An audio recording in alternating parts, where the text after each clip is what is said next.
Welcome to Just In Case, Case UK's podcast, where we choose to help build lives, not patients.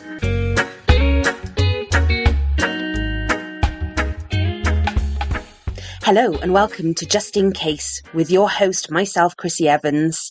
We welcome our very own Ali Dawson into the office in Merthyr today. We're so excited to be speaking with her. We're going to be discussing emotional intelligence. I'll ask Ali to introduce herself in just a moment. In our previous session, I sat with some of the Case UK team to talk about anxiety, and we briefly started to talk about emotional intelligence, which we sometimes refer to as EI. So today we're going to hear from the expert. Ali, welcome to the podcast. We're so excited to have you here today, so thank you for joining us. So it's great to be here, Chrissie. Thank you. And thank you for asking me to come and talk about something that I'm really passionate about. Perhaps it would be a good thing just to let you know, and everybody who's listening, what I do. I'm the head of organisational development and learning, and that's all about making sure that Case UK and our colleagues are supported through learning and development as we continue to grow. My role is to make sure that we continue to be a great organisation to belong to and work for. And the reason why I say that is because, as you probably can tell, I'm all about the people. And to do this, it's about focusing on what we have by way of relationships, our values, our behaviours, and our way of working. And the learning side of it is about developing the skills and talent within the organisation so that we can all grow together. And I do this role because of the experience that I have had over a very long period of time. I don't mind saying how many years. It's actually 30 plus years.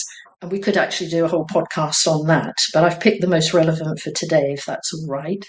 When I first started out in this work, it wasn't in that clear understanding of emotional intelligence because it hadn't actually arrived in the common language of business development or people development or behavioural science. It was something that was out there in academia. There were professors who were researching it, and it all fitted in a space that we didn't have access to. So as time went on and it started to become something that was much more of a conversation about those things that seemed to make a difference to how we manage ourselves and navigate ourselves through life and life's ups and downs. And to begin with, it was all thought to be, well, we're talking about feelings, we're talking about emotions, and was perceived as being kind of soft, pink and fluffy language that we didn't really do in those days. But of course, as time has gone on and we've experienced much more of sharing how we feel and how the world is impacting on us, and especially after COVID, how we're much more ready to have the discussions. We're not quite there yet. But it has now become something where we start to notice our own feelings and emotions, and we share those with others if they don't quite understand where we are. And essentially, that's the basis of emotional intelligence. Because emotions can stand in the way of us thinking clearly, behaving in a rational way. And we all know, we've all had it, haven't we, where it might be road rage or something hasn't gone according to plan. And our emotions stop us from being able to have a normal conversation, or it stops us from listening to people. It also makes us angry if we keep on the more negative side of things. And that emotion, those feelings, stand in the way of us being able to communicate. And if communication is one of those fundamental things for human beings, to manoeuvre our own way through life and with others, then it was brought out as being something that made a difference. And what we wanted to do was to bring that into the space of learning and into that space of everyday life, but in a more simpler way. So I could give you the academic answer after all that long spiel there, is what is emotional intelligence? Essentially, it's about recognising our own feelings and, importantly, the feelings of others. It's about how we are able to lift our own mood and motivate ourselves. And it's about being able to manage our emotions internally and the emotions in relation to other people as well, and also supporting the other person to manage their emotions. And so I think as we move through this conversation, Chrissie, the space of the learning about it is one thing. For all my life and my career has been about taking and all of that to make it practical. Because we can all say, oh yeah, I understand emotional intelligence. The big thing is to become emotionally intelligent. And when you asked the question earlier about what impact does it has a huge impact as to how I navigate my life, how you navigate your life, in a way that doesn't overwhelm us. For very long, we will always be susceptible to that, because we're human after all, but it helps us go through life in a much more easy, calm, rational way, because we can tap into what we know about ourselves, and we can change that. I'll keep it in that state, like that at the moment, but we can change those in order to better our communication with others. There are so many different elements to this, aren't there? Yeah. And I think that, just to pick up on a point that you made about the emotional intelligence, there's understanding it and there's implementing it, and they can be two very difficult parts in that we don't necessarily know how to put things into action all of the time. And I think that in this conversation we're going to come to talking about how we can put things into action. But I guess one of the questions that I've got on the back of what you were just talking about is, when it comes to that emotional intelligence, it's understanding that what happens if we don't do it, what happens if we do, how we can put those things into action. And I guess for me, I know that emotional intelligence has been such a journey, and I understand emotional intelligence, and I wouldn't say that I know absolutely everything because I'm not at that stage, but I do have a good understanding of what emotional intelligence means for me and how I put that into action. And I can't say that I do it perfectly all the time, because I know I don't, but I always try. And I'm wondering if any of the other listeners are sitting here wondering about how they put their emotional intelligence into play and how they put things into action. Absolutely, because I think when it comes to knowing how to become more emotionally intelligent, because, by the way, we are all emotionally intelligent. We all have it within us. Some have it to a greater extent. Some are born with it, more of it. But it is the great thing, and this is why there are those of us out there that have been working in this field for years and years and years, is because it is trainable, it is developable, and that's what we bring into our lives as well. So something that's important to understand as we move forward, it's also very hard to differentiate between an emotion and a feeling. And this is the bedrock of EI. So a feeling is something that we experience, which happens in our system. So our neurological, physiological system. And I'm not going to go into any of that. If you want to know more about it, there are some, excellent TED Talks, and there are some excellent books out there that, if you want to delve more into the physiological side of it. But what we experience is a feeling.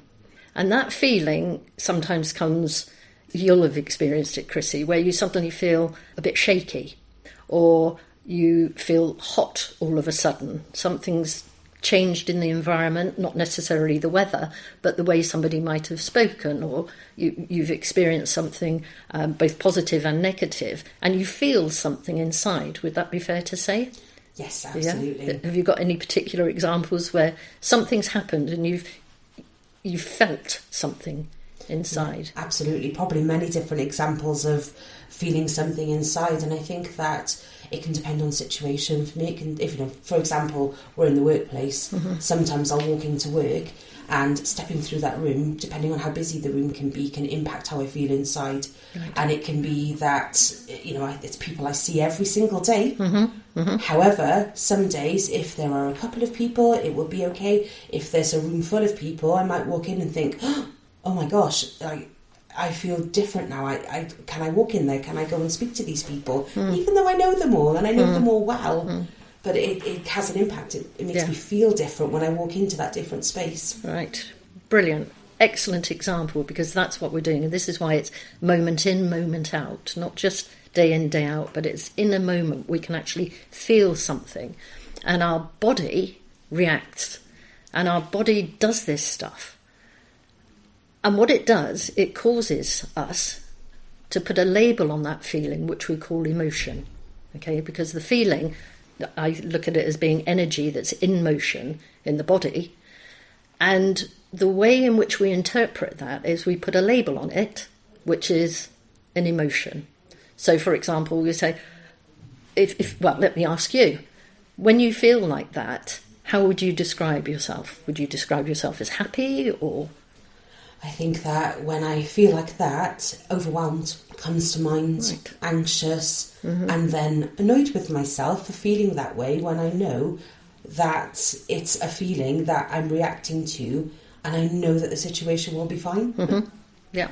So first comes the feeling, and then subconsciously we put a label on it, or we're experiencing another set of feelings, which is an emotion, which is anxious, anxiety, or fear, or happiness, or delight, whatever it is. We feel an emotion. We feel first, and then the emotion comes.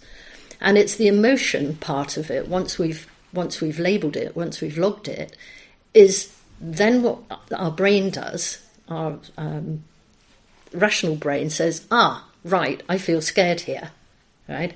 So I'm now going to behave scared, right? I'm going to lose my confidence in this space. So how do I need to behave in that way? So feelings create emotions, create behaviours. And emotional intelligence is about understanding that and saying, if I can identify the emotion that has just been caused, I can do a quick check to say, is that a good emotion? Is that putting me in a good space here? Am I going to be able to interact? Can I remain calm? Can I remain confident in this space? And if it is, fantastic. But if it's not, okay, I need to change that emotion. And so emotional intelligence is the identification and then the ability to change it, to make it a more resourceful one. And I use that term because we want to be resourceful. We want to take our own control of our emotions. It's not about dumbing the emotion down. It's about saying, okay, right now I'm feeling really fearful or angry or happy. So what am I going to do with that emotion? Is it helping me? And if it's not, what can I do that's different? And that's where the next part of the learning around those different aspects of emotional intelligence help us to go in more detail to say, right, so if that happens, if I do this, I'll feel better. And you see how I'm talking about I'll feel better, because if I feel better, what's going to happen to the emotion? It's going to dissipate. Yeah, it's going to get better. And if I feel better and I have a more positive emotion, the outcome for my behaviour is going to be better too. Absolutely. And I think that's a really fascinating example in a way. And I know that when I said about walking into the office, if I do differently, then the way that I feel is different. Mm-hmm. And it's so very true. It starts with something and it can go through a whole process. And if I don't allow myself to do something to change that feeling, then the behaviours are that I will withdraw. Mm-hmm. I won't look at people, I won't say hello, and I know that that's not an acceptable response when walking into an office full of people. Yeah. So actually I need to change at the point that makes a difference to what that outcome will be. Exactly. And if I could just pick up on that, because you've just led it really nicely into the other side of emotional intelligence, that you've experienced that. You've noticed and noted your experience to it, and you know how you feel, and it makes you withdraw. How do you think other people are feeling in that space? It's a difficult one, isn't it, when it comes to thinking about how other people feel, because if we're not in a great space, if I'm not in a good space and I've walked in and I'm feeling the way that I feel, then in my mind, I'm not necessarily seeing what other people are thinking and what they're feeling, and so they might be feeling exactly the same way. But in my mind, I'm not thinking about that, and I'm looking at it as, well, other people are feeling fine, other people are doing well, other people aren't struggling with this emotion, which then feeds into that, beating myself up over the thoughts that I have when I walk into a space. And it's not a positive feeling, emotion, interaction. Other people might be feeling exactly the same way. And actually, the interaction that I have will feed into their insecurity or their worry and their fear.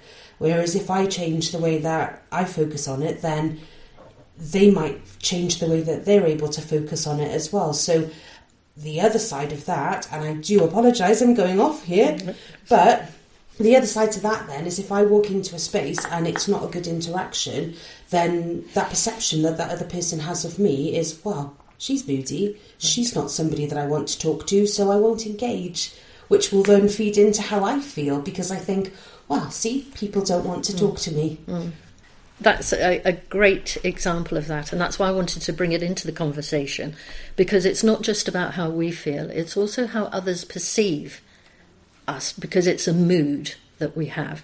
That if we're withdrawn, as you just highlighted there, you're then in your own space, and that creates an energy that's outside of you that other people pick up on, and what they experience is a feeling. So we're doing exactly the same thing with the other person. So emotionally intelligent people recognise first that they are feeling like this and it's causing that, and they are aware of the likely impact that that will have on other people. So if I come in a bad mood because, I've had a really awful drive, I've come along and I couldn't get a parking space or somebody beat me to it, and I walk through it and I trip over and I stub my toe on the way in and I haven't got my fob to get into the thing, and I burst through the door into the office, that's going to have an impact, isn't it? Absolutely. On something. And it probably is going to leave that emotion and that feeling in there. And emotions and feelings happen in nanoseconds. They come and they go, right? Because we're changing them all the time, we're calibrating. But what it does, it causes a mood, and moods stay around longer.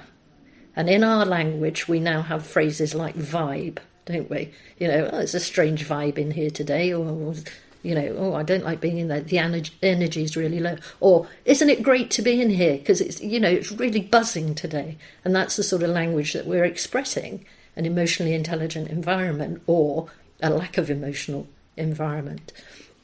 So that was a great example. Thank you for that, because I could be here and I could lecture it. I could give you all the the theory behind all of this, but it's not. It's how we experience it. And the important thing in becoming emotionally intelligent is knowing how to tap into yourself and to notice and to pay attention to the emotions as they're happening, so that we can then go into a process of saying, I want to change this, I need to change this. And then the strategies after that is, so what have I got in my kit bag that I can help to change my mood, to help to change my emotion, to change my feeling. We're definitely going to come on to tips, things that we can do, potential, what we can do after this session in order to support our journey in emotional intelligence. Something you said, though, about vibes and vibing and then buzzing environments, and it made me think of, have you ever heard the term mood hoover? Yes. Yes. Mm-hmm. And that's exactly what happens sometimes, isn't it? If somebody isn't in a good space, they come in and it takes everything out of the room sometimes, and the action of that, the impact, that's what's lasting, isn't it? Yeah.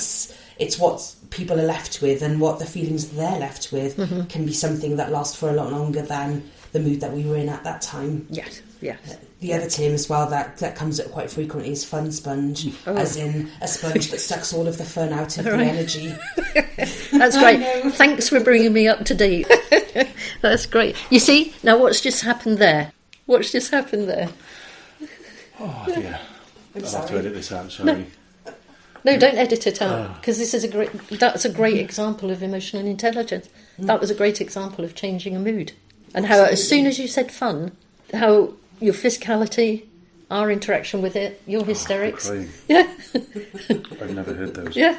Have you not heard those before? Oh, sorry, I should have said them before. I always like to bring in, I must admit, Ali, I do love to bring in a new term. Yeah, which is just it's brilliant. It's absolutely brilliant. But that was just a perfect example, because we were talking about, and down and all the rest of it, because it's easier to see the negative impact of or lack of emotional intelligence, as opposed to seeing the positive side of it.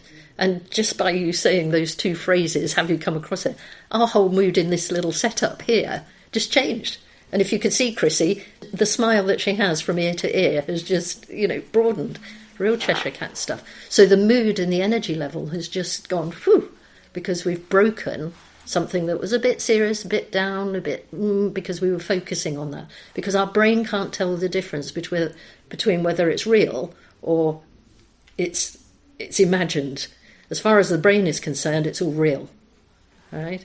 Absolutely. So that's why it's in the moment. And more in today's world, we're talking about being more present, being in the here and now, and that's emotional intelligence. Because there are 4 or 5 key parts to this which build and develop our emotional intelligence. The big piece is about knowing self. Right, before we can even be arrogant enough to understand or think how others might feel, we've got to tap into ourselves first. So it's about knowing self. How do I react in these situations? When I'm in a state of being overwhelmed, what does it feel like? What am I feeling like right now? Because then I can notice that if it happens again. I can say, oh, right, and my body and my brain will say, oh, been here before. And knowing self and how we react gives us some forewarning. Also, it helps to prevent us putting ourselves into situations that might have a negative effect. Or you might see some similar people that you've been with before and you really haven't been comfortable in that space, so you choose not to go there. Right? Equally, you see people that you really want to be alongside because they bring out the best in you. You're more confident around them. So guess what? You choose to be in that space. So we know ourselves, and if we know ourselves, we've got a good bedrock for what we do and how we do it, and what we need for ourselves as well. This isn't always about conforming to other people's needs. It's saying, right now, this is how I need it to be for me, because then I can be at my very best. The other one that comes up a lot, and it's become part of our vocabulary, and that's about resilience. Okay, and yes, resilience is there. And in the early days, it was regarded and would be regarded as, well, I've got to put a Teflon coat on, pull myself together, pull myself up by the bootstraps, be stronger. Don't let people affect you emotionally. We can't help it. We can't stop it. It's going to happen. Emotionally intelligent people know that I am going to need some resilience because somebody's just said something to me, or I found myself in a situation that has caused me to be more anxious or stressed or whatever. And I know I've got to come back from that because it's really taken, and we use phrases like taken the wind out of my sails, or it's punched me in the belly, or whatever. That's the feeling again that we have. Emotional intelligence in that space is about how quickly we can bounce back. So I refer to it as bouncing back. So knowing self and being able to bounce back. For some people, and in certain situations, it takes longer to bounce back because it might have gone quite in deeply, if you like, that emotion. And other times, we just sort of brush it off, don't we? We notice it, it's happened, something else occurs, and off we go, and we've bounced back from it. So learning some strategies in emotional intelligence is to find ways that help me to bounce back. So who's the person that I can go to? Because I know as soon as I see them, they're going to give me a really positive response, or they're going to be pleased to see me, and that's going to lift my mood. That's going to make me feel better. So guess what? The emotion is going to be better as well. Another element that is in our life, and we're driven by it, and it's motivation. So this is about being able to stay on track. Emotional intelligence and emotionally intelligent people are those that if they are derailed And that can either be in health or and in the wellbeing, or derailed. But there's a level of positivity or optimism or hope to say, this hasn't been like this all the time, and I can come back from this. Or I've got so much to do today, and I really don't know how I'm going to get it done. But I know I'll get to the end of the day and the majority of this will be done, and I start to pick myself up after my mood, and I'm motivated to carry on. A lack of emotional intelligence is in that overwhelm stage where it's, oh my goodness, I can't see my way through this, I don't want to do it anymore, I can't do it anymore, and I'm going down, and I'm going down, and I'm going down. And when we are like that, we can't be motivated. We have no energy because it's all sapping, and the energy, as you mentioned earlier on, it's being depleted, so we can't do that. So knowing myself, first and foremost, being able to bounce back in a timely way, that's what I'll say, because all of the impacts that we have, some need to take longer than others. But yeah, I can bounce back from that, and I can have some strategies to be able to help me do that. Staying on track, I can keep focused. I'm not going to dither around and be taken off track, and I can keep myself motivated. And then on the interpersonal side, so that's the intrapersonal, but on the interpersonal side, it's about being in tune with other people. This is this interpersonal sensitivity where I am aware of other people. I am aware of their moods. I can tell, Chrissie, if you're not happy, or if something you're thinking about is not necessarily what you want to be thinking about in them. And I can tune into that, and I make a little note. I think, oh, hold on a minute, there's something there that Chrissie's experiencing, and I'm just in tune, so that I might be able to change my behaviour to support you. Or what is it that I can do in order to create a mood that might be better for you? So in that interpersonal space. And also within there, if we know and we're in tune with each other, then we can influence, and we influence each other, and it makes us want to listen to each other. And that's where the communication piece comes in. And I refer to that as striking a chord, because you want to listen. And because we've created a space where we're calm, we're at peace with each other, we can talk, we're listening, we're taking it in turns, we're being emotionally intelligent. The quality of our conversation and the quality of our interaction and our relationship just goes up tenfold, because you feel, those times, I'm sure, where you've walked away or you're in a conversation and we say it often, we think just the same, or you're so like me, or it's great to be with a like-minded person. That's the level. Absolutely. Yeah? And I always walk away feeling listened to, heard, and that makes me feel good. And so the actions of that, then I'll walk away feeling positive, and I want to come back. I want to engage in conversations. I want to strike that chord, because I know that an interaction is going to be positive, and then it leaves me with a positive feeling, and it leaves that longer part of the actions that have happened then is good. Yeah. Because that's boosting all of that, and you pass it on. Because if you could imagine, I don't know, in the, with all the animation that we have and all these, superheroes that wander through, it's like you've got a glow around you, and you walk through, and other people are in that field of your energy, that positive energy. Another one that sometimes is, in my lifetime, it's one that's often been challenged, but not so much these days and since COVID. And that's about trusting our inner voice. Emotionally intelligent people listen to their gut. They listen to their intuitive sense. And years ago, that was a big no-no.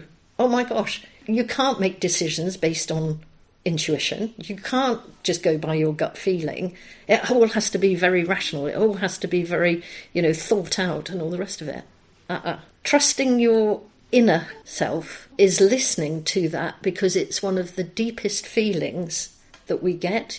Again, we know because our prehistoric brain, and I won't go into that side of it, but this is where it all comes from.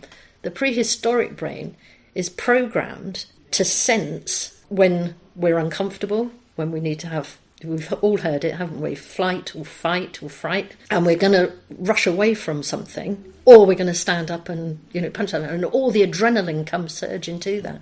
And that's what's the gut reaction. And we have that. But over the years and the millennia of our evolvement as human beings, we've suppressed that. We've absolutely pushed that down. And yet it's our body saying, whoa, wait a minute, hold on. Trust me, you might want to stop here and think about something.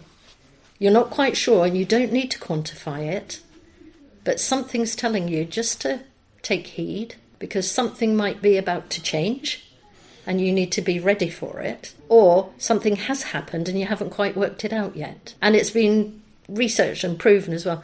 Intuition doesn't come from nowhere.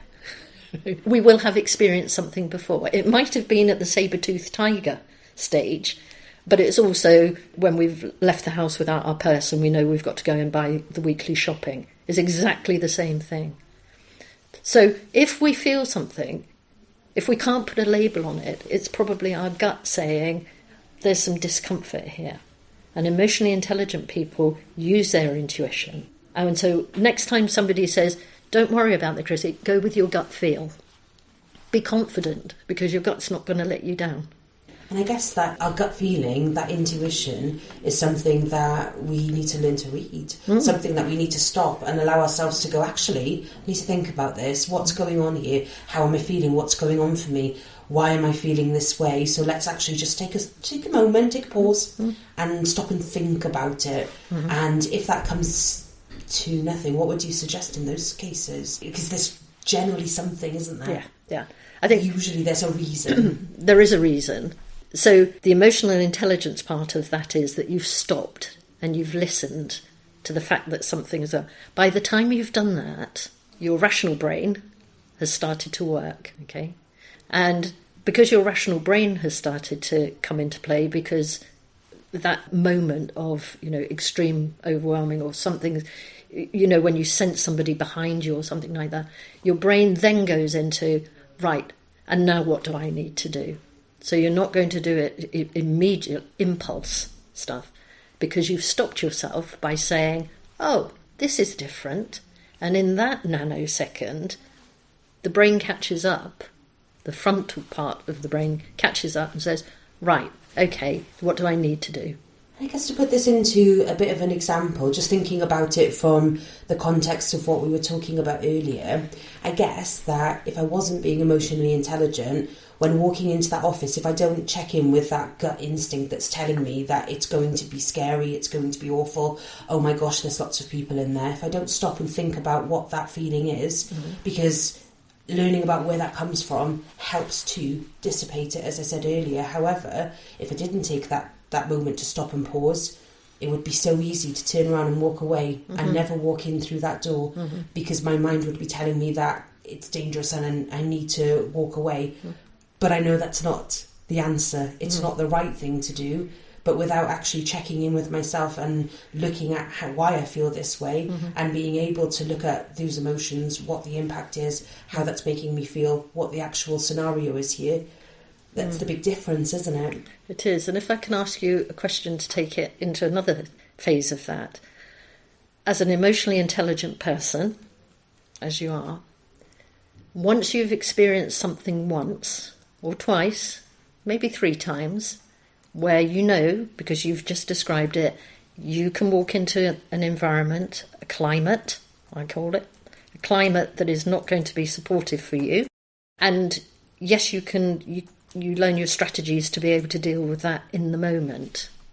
Emotionally intelligent people prepare for that possibility. And I can say it now because I am a woman of a certain age. It comes with age as well. Because we've had more experience of the same kind of outcome from different scenarios, that and I speak for myself now, when I'm having my shower in the morning, I think myself through. So what do I want this day to be like? For this to be a good day, how does it need to be for me? And I take myself through that checklist. Well, I want it to be that I've delivered what I need to, that I've had good interaction with people, that I felt really good, I'm motivated, and so on. So when I've done that, and I've had my journey to the office, like today, as I walk into and approach the office, I'm already in that frame of mind that this is going to be a good day and this is how I'm going to be in that day. And so that when I come in, my energy is in a state where I can come into that. If it's different when I arrive, then perhaps that can influence and start to change. And I can take ownership of how that environment is for me, but I can also take some ownership of how I can make it different for others. And that emotional intelligence helps with the flexibility of being able to prepare and know that sometimes it will be different to the perception prior to. So that flexibility to be able to go, I can deal with this, I can do this. And also that positive mindset, isn't it? I can. Yeah. If we tell ourselves we can't, we're very likely to fulfill that self-fulfilling prophecy, per se, because we will make sure that we don't do it so that we can prove ourselves right. Yeah. Whereas if we tell ourselves we can, we're much more likely to achieve, aren't we? Yeah. And if I take you back to the three things that I said, first we have feelings. Feelings always come first, the two F's. We label them with emotion because that's the energy that's created, and we label them, and as if you look in any books, there are about 6 or 7 actual emotions. Really? There are about 4,000 to 5,000 emotions that we experience. So we say, we short form it, happy, sad, angry, but everyone has a continuum. So we can be ecstatically happy and just slightly amused, and anything in between. And that's what we're doing. But we short for it. We say, oh, right, I was going to swear then, but that's not emotionally intelligent, is it? But, I'm really fed up today. I'm really fed up. Really? Are you really fed up, or are you just a bit irked or a bit annoyed or whatever? So we're going into that. And what we're doing, so feelings first, emotion, and then it's the way we behave in here. And the other one to put alongside that, which I'm sure has come out in other podcasts and will definitely come out in future podcasts, is that the way we think creates the way we feel, which causes our behaviour. So if we're going to think in a particular way, that's what we're going to make ourselves feel, and that will drive what people will see on the outside. So that's something alongside breathing techniques, which I know have been covered and will be covered again. There are so many perceived little things that we can do that really make the difference. So if we think, we feel, we behave, and I can change that just like that if I choose to. And that's the other thing behind emotional intelligence and the development is that as an individual, I've got to want to do it because I can understand and experience the positive impact that it has on myself and others, and therefore the climate that I'm in. Brilliant. Yeah. Thank you. And I know you mentioned that there's some great resources, there's some great books. I think this is the perfect time to ask you about your book because, Ali, I do believe that you've written a book around emotional intelligence. I have. It was a while ago now, and I was invited along with Andrea to co-author a book called Emotional Intelligence for Rookies. And we were asked to do that as part of our experience from a big research project that we were involved with. And that research project was a very exciting one because we had a very dynamic environment to observe human behaviour. And the human behaviour that we were observing overall was what made the difference between high-performance behaviour, those that strived and had motivation and kept going to a winning space, and those that just lost all motivation and any enjoyment and determination for something. And when we were involved in that research project, the biggest single factor that came out that made the difference to the sustainability of a high-performing team in the environment that they created for themselves and for each other, for the achievement of the goals that they had, and that their willingness to repeat the journey, literally the journey, again, was emotional intelligence. So we actually validated Daniel Goleman's work and brought it, as I said right early on in this piece, how I've spent most of my life trying to make it easy and common sense to do. And that's exactly what emotional intelligence for rookies was. It's interesting now when I flick through it, it takes me back to that time, and it evokes all of that emotion in me. And it's also interesting to see how what we focused on in that time, because it was in pre-COVID times, and it was in an era that people didn't talk about emotions. And we have moved so far, simply sitting down and having this conversation now, within Case UK, which is all about health and well-being. And going back to your early question, and what is the impact of emotional intelligence? It's the biggest impact that we can have on owning our health and well-being, but having the resource to be able to change it for the positive, and knowing that by doing that, we positively change the health and well-being in those that we interact with. I think it's probably absolutely amazing to see the journey. So from when you wrote this book to where things are now, you've probably seen some of the biggest changes in industry, in people in general as well, because it's not just work that we need to be emotionally intelligent for. It's absolutely everything. It's life. It's life. Yeah. It's life, because the world is a dynamic and turbulent place. There's threat around everywhere. There's joy around everywhere. And sometimes it comes out of balance. So whatever we can do in our lives at any given time makes it a better place. And that's a legacy that we can leave with others in the way that we choose to behave. So what sort of tips would you give to people around emotional intelligence? What can they do to help themselves? I think in response to that, I think there would need to be several podcasts, because there are very useful things. There are things that have been tried before but are less useful.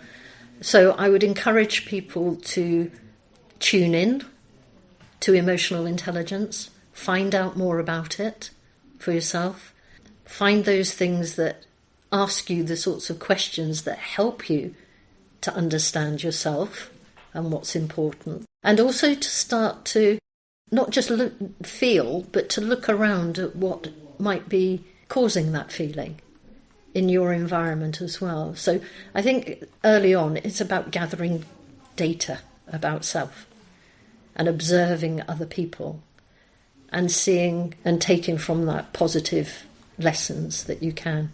It would take me too long to give you any of them, but I would say be curious, start with self, and you'll find a difference immediately, because you're stepping into that world. Yes, and I think that one of the things for us to take away from today is around that being curious. And I think that when we start to do that, we start to look at what we think, what we feel, how we react to things, the behaviours that we portray. Because when we start to look at self, we start to see the bigger picture, and we start to see how others interact with that and how we influence other people the more we look at that.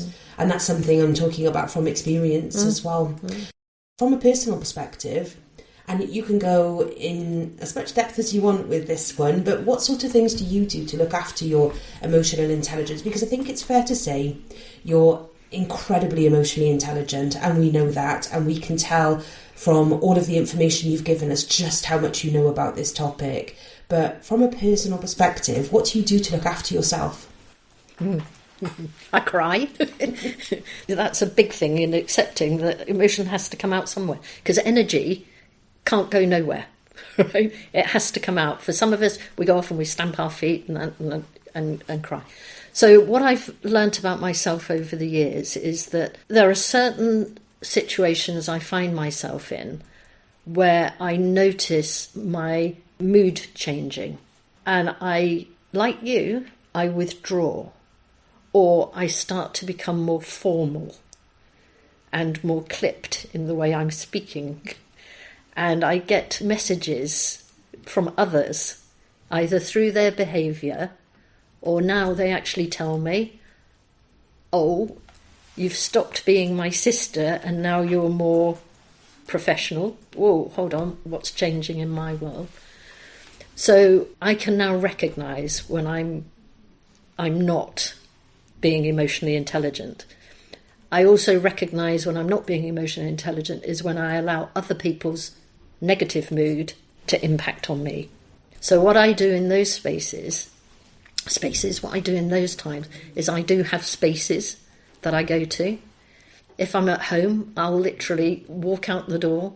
I'll get up from my desk, I'll walk out the door, and I'll go down to the vegetable patch. Not a lot happens in the vegetable patch, except I go down there. And I've created that as a physical space. So even when I'm away from there, if I'm in here, in the office, and something happens like that to make me feel anxious or I'm withdrawing or whatever, I imagine myself at the vegetable patch. Right? I also have friends that I know I can talk to. So I'll pick the phone up.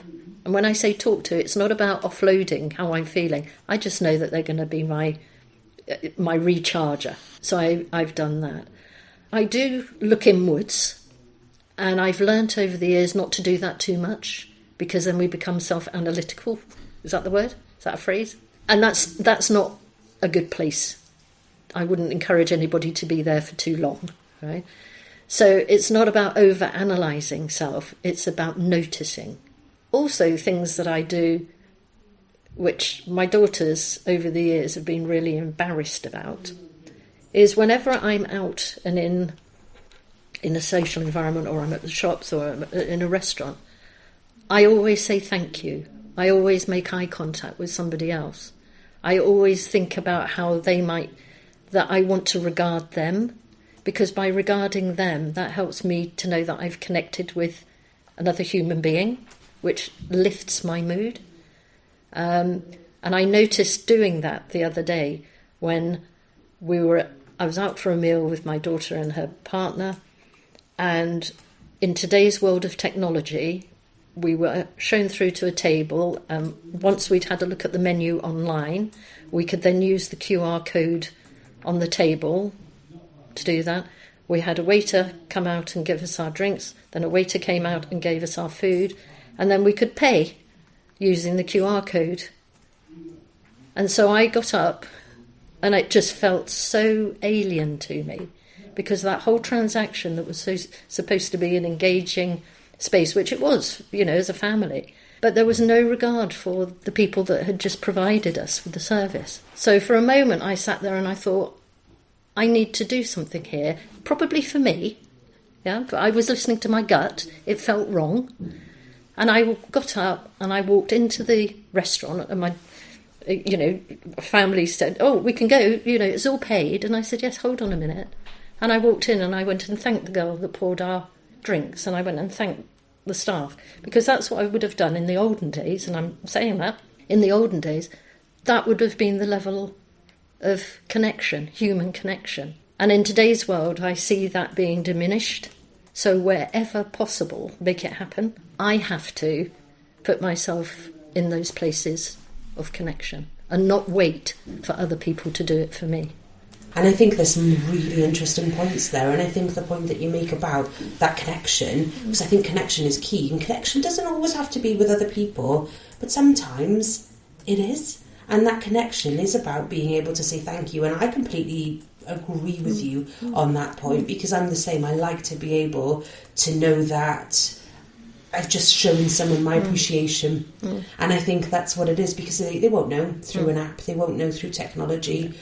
You can see how genuine someone is, and I think that makes a difference. And if that was me, I know that I would appreciate that. And I think that when I'm the same as you, and I go to places, I think about how other people might feel. And I always think that it's nice to make people feel at ease. It's also nice to make people feel really appreciated. There's a whole other gamut there. Yes. Which is about emotional intelligence, is about connection with self and connection with others, the intra and interpersonal space. And what's happening and it's not me on a soapbox at all, but with the use of technology, and that we're all quick to send people, each other emails, what we don't do is put the same effort into thinking about the emotional receipt of the email. And we've all experienced it, because we're taking it in a completely different place of perspective. The way the world works now is different. So EI has much more of a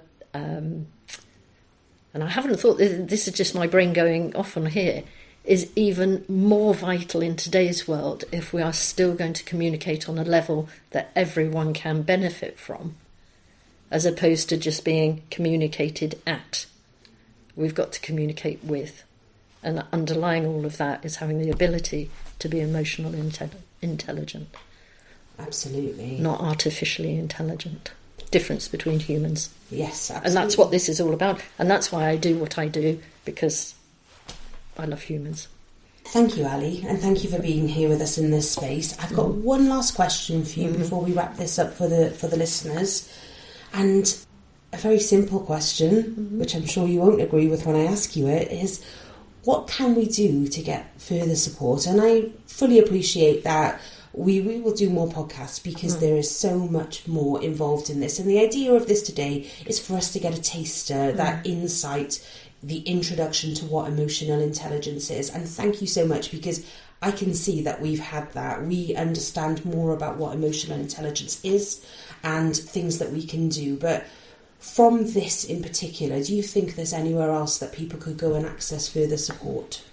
Absolutely. I mean, there is a lot of this online. If you want to go down the learning route, if you like, is to find yourself on TED Talks, and there are some excellent ones. And maybe, Chrissie, I can let you know some, and you might put them up on one of the next podcasts. Some of the TED Talks there that are really helpful if you want to know more about how our internal system works, if you want to go down that biological side of it, fantastic. But also in terms of people's experience with it, and how they've learnt and their practical, the practical applications of it. And I think the other thing that I was going to say is when you're tonight, when you put the telly on, if you have time, or you're going to watch something on playback, watch the interaction between actors, because they're actually creating emotions that probably aren't their own emotions, but they have the ability to do that as they're interacting with the script. And importantly, if you haven't watched any, you might want to watch one. Watch some of the reality TV, and then you can really see emotional intelligence at work or not. And that's a great way, is looking at the world around you, and then from those things that you've picked up and that we've said here about knowing self, you can look at other people and say, how well do you think that person knows themselves? Are they aware of how they're coming across? Oh my word, just look at how quickly that situation's changed there. What happened there? And that's back to that curiosity. Because whilst we're doing that, we're taking in learning and observation and listening. And then we know, don't we? We come off, we stop. Did you see what happened there? Oh my word, when she said that. And whoever you're talking to say, oh, I didn't see that. All right? But start to tune in.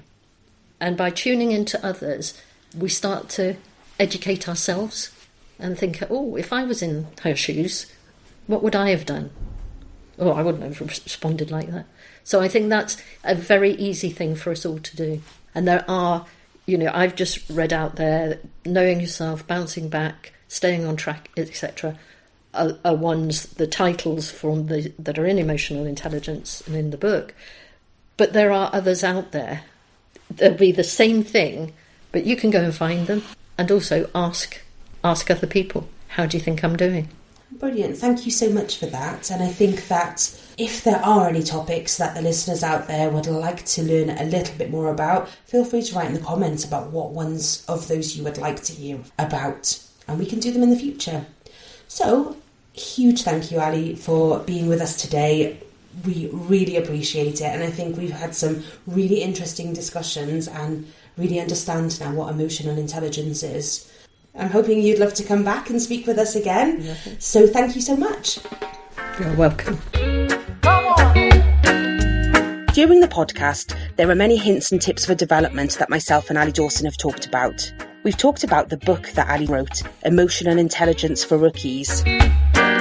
If you would like to get your hands on this book, simply subscribe and leave a positive review. 5 lucky listeners are going to be chosen at random and will be in contact. Good vibes, I